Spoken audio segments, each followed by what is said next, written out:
আসসালামু আলাইকুম দর্শক, যে যেখান থেকে ভিডিওটা দেখবেন অবশ্যই শেয়ার করবেন। উনি একজন বাংলাদেশি প্রবাসী, সৌদি আরব মনোয়ারা থাকে। আজকে 5-6 মাস ধরে কোনো কাজ কাম না পাওয়াতে বাহিরে অস্থির অবস্থায় ওনাকে পাওয়া গেছে।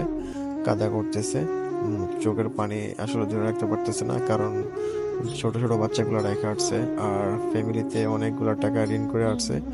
আসার পরে উনি একটা বিপদে পড়ে গেছে। তো যারা যারা ভিডিওটা দেখবেন, সৌদি আরবে যারা ভালো অবস্থানে আছেন, যারা কাজ কাম কন্টিনিউ করতেছেন, তাদের কাছে অনুরোধ করে বলবো এই ধরনের মানুষগুলারে কাজ দেওয়ার ব্যবস্থা করবেন। কারণ ভাই, আপনার মতন হাজার হাজার প্রবাসী আছে এরকম ভাবে দেশের বাইরে এসে কাজ কাম না পাওয়াতে অস্থিরভাবে তারা চলাফেরা করে। তো অনুরোধ করে বলতেছি, যারা দেশের থেকে আসবেন অবশ্যই যাচাই বাছাই করে, আর কোম্পানি ছাড়া কেউ আসবেন না।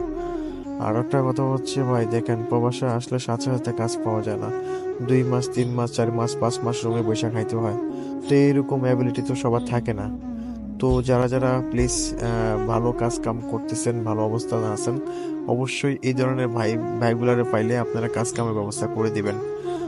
আমাদের দেশি ভাই কাজের সন্ধানে আজকে 5টা মাস কোনো ধরনের কাজ পাইতেছে না, কিছু না। এখন দেখেন এই যে কান্নাকারি করতেছে। সবারই তো একটা ফ্যাট আছে, পিঠ আছে, তাই না? দেখছেন? যদি কোনো কাজের সন্ধান থাকে মদিনা মনোয়ারা অথবা যে কোনো জায়গা থেকে যদি কাজ থাকে একটু সহজে সহযোগিতা করবেন। আমি বাড়ি ঘর বসতে আছি ভাই, আমার তিনটা নাম্বার দিয়ে দেবো। কাজ নাই, একবারই নাই কাজ। আমি এই পর্যন্ত কোনো জায়গায় কাজ আমার চাইছি ভাই। কোনো হৃদয়বান ব্যক্তি থাকলে সাহায্য সহযোগিতা করবেন, কাজের সন্ধান থাকলে দিবেন। মানুষ মানুষের জন্য, জীবন জীবনের জন্য, এটা তো সবাই জানে। এই যে ওনার কান্নাকাটি দেখতেছেন। ঠিক আছে ভাই, আমি